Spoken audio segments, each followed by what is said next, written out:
bitawan mo ako. Ayaw mo. Ayan, sir. Bitawan mo na ako. Atis ako. Bitawan mo ako. You have the right to remain silent. Everything you say can and will be used against you in the court of law. You have the right for an attorney. If you cannot afford an attorney will be according to you. Do you understand this right? Yes, sir. You are under arrest for obstruction of justice 1829, sir. Let's go. Okay. Posas, please.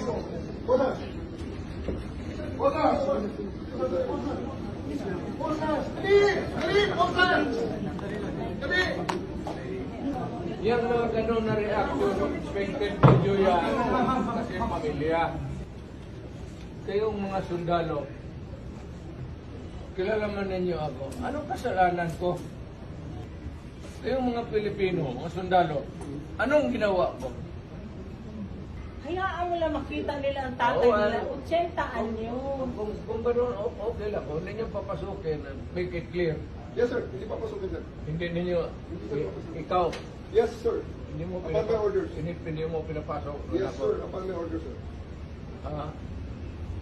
Ang sabi ko, ang abogado ko, ang anak ko na babae.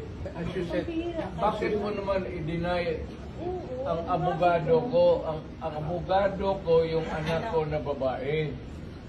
Bakit ninyo i-deny? Bakit mo i-deny?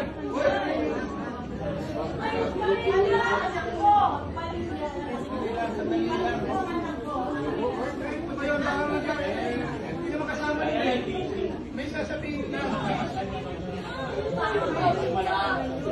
Ayaw tawin ka sa hindi na kanya, sir!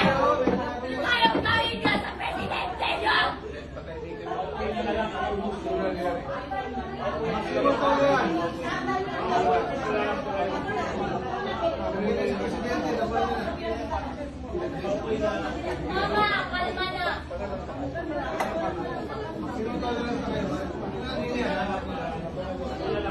Mama, kalma na!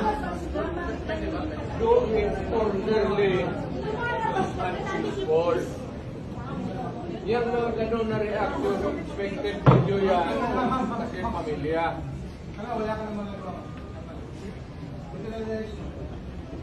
O kayo nga sundalo, kasi kayo ko nahuli, ganun ang pamilya ninyo.